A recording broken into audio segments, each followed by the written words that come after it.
നമുക്ക് വരുന്ന ടോപ്പിക്, ഇപ്പം നമുക്ക് സബ്ട്രാക്ഷൻ കഴിഞ്ഞു കേട്ടോ, നമ്മൾ അഡിഷൻ കഴിഞ്ഞു, സബ്ട്രാക്ഷൻ കഴിഞ്ഞു.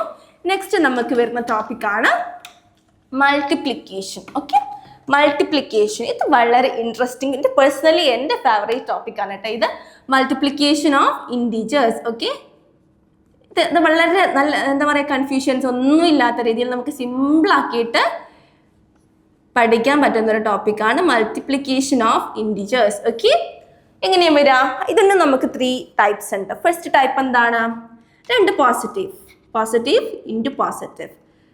പോസിറ്റീവ് ഇൻറ്റു പോസിറ്റീവ് എന്താ നമുക്ക് വരിക? ഇത് നമ്മൾ എപ്പോഴും പഠിച്ചിരിക്കുക കേട്ടോ. പോസിറ്റീവ് ഇൻറ്റു പോസിറ്റീവ് വന്നാൽ ഒരു പോസിറ്റീവ് നമ്പറും മറ്റൊരു പോസിറ്റീവ് നമ്പറിനെ നമുക്ക് ഇൻറ്റു ചെയ്യാൻ അല്ലെങ്കിൽ മൾട്ടിപ്ലൈ ചെയ്യാൻ വന്നാൽ നമ്മൾ എന്ത് ചെയ്യണം?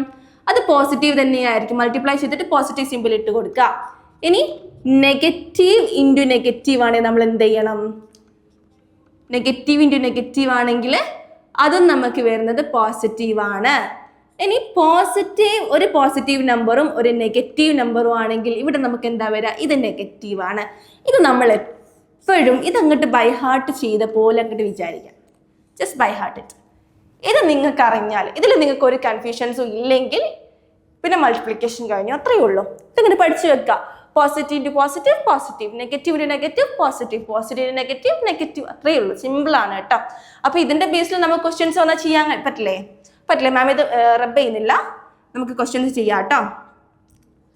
5 ഇൻറ്റു 3 രണ്ടും പോസിറ്റീവാണ്. ആൻസർ എത്രയാണ് വരിക? 15. ഇനിയിപ്പോൾ നെക്സ്റ്റ് -6 ഇൻറ്റു 4. 6 ഇൻറ്റു 4 എത്രയാണ് ആൻസർ വരിക?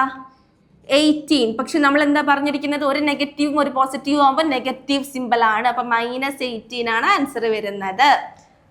കത്തിയില്ലേ? ഓക്കെ, നെക്സ്റ്റ് 2 നെഗറ്റീവ് കൊടുക്കാം. -7 ഇൻറ്റു -3 എത്രയായിരിക്കും വരിക? 7 ഇൻറ്റു 3 എത്രയാ? 21 ആണ്. എന്താണ് simple? Negative into negative, positive. അപ്പം നമുക്ക് പോസിറ്റീവ് 21 വന്നു. അപ്പം നമുക്കൊന്നും ചെയ്യാനില്ല. മൾട്ടിപ്ലിക്കേഷൻ ആണെങ്കിൽ നമ്മൾ ഡയറക്റ്റ് ആ നമ്പേഴ്സിനെ മൾട്ടിപ്ലൈ ചെയ്യാനായിട്ട് സിമ്പിൾ നോക്കാം. രണ്ടും പോസിറ്റീവ് ആണെങ്കിൽ പോസിറ്റീവ് സിമ്പിൾ ഇട്ട് കൊടുക്കുക, രണ്ടും നെഗറ്റീവ് ആണെങ്കിലും പോസിറ്റീവ് സിമ്പിൾ ഇട്ട് കൊടുക്കുക. ഇനിയിപ്പോൾ ഒന്ന് പോസിറ്റീവും ഒന്ന് നെഗറ്റീവ് ആണെങ്കിൽ എന്ത് ചെയ്യുക? നെഗറ്റീവ് സിമ്പിൾ ഇട്ട് കൊടുക്കുക. ഓക്കെ, ക്ലിയർ ആണല്ലോ അല്ലേ? ഇത്രയേ ഉള്ളൂ. മൾട്ടിപ്ലിക്കേഷൻ വളരെ സിമ്പിൾ ആണ് കേട്ടോ. അപ്പോൾ ഇതാണ് മൾട്ടിപ്ലിക്കേഷൻ്റെ ഏരിയ വരുന്നത്. ഓക്കെ, നെക്സ്റ്റ് നമുക്ക് എന്ത് ചെയ്യാം? Let's move on to division. Okay, നിങ്ങൾക്ക് പെട്ടെന്ന് ഒരുപാട് കൺഫ്യൂഷനും ഒന്നും ആക്കാത്ത രീതിയിൽ മാം പെട്ടെന്ന് എടുക്കുന്നത് നിങ്ങൾക്ക് ഒരു സിമ്പിളായി കിട്ടാൻ വേണ്ടിയിട്ടാണ് കേട്ടോ. നിങ്ങൾക്കിപ്പോൾ നിങ്ങൾ ഒരുപാട് നേരം ക്ലാസ്സിലിരിക്കുകയാണെങ്കിൽ നിങ്ങൾക്ക് താല്പര്യം ഉണ്ടാവില്ല. അപ്പോൾ നിങ്ങൾക്ക് ഏറ്റവും സിമ്പിളായിട്ടുള്ള രീതിയിൽ ആണ് മാം ഇത് പറയുന്നത് കേട്ടോ. നെക്സ്റ്റ് നമുക്ക് ഡിവിഷൻ്റെ ഏരിയ എങ്ങനെയാണ് വരിക? ഡിവിഷനും ഈ പറഞ്ഞ പോലെ തന്നെയാണ്. ഓക്കെ, സപ്പോസ് 21/7 ഇതിനെ നമുക്ക് എങ്ങനെ എഴുതാം? 21 ഡിവൈഡഡ് ബൈ 7. ഇത് നമുക്ക് ഇങ്ങനെ എഴുതാം കേട്ടോ. ഓക്കെ, 21/7 ഇത് നമുക്ക് എങ്ങനെയാണ് വരിക? 21/7 ആൻസർ എത്രയായിരിക്കും? 21/7 ഈസ് ഈക്വൽ ടു 3 അല്ലേ? ഇവിടെ 21ഉം പോസിറ്റീവാണ്, 7ഉം പോസിറ്റീവാണ്. അതുകൊണ്ട് നമുക്ക് ആൻസർ പോസിറ്റീവാണ്.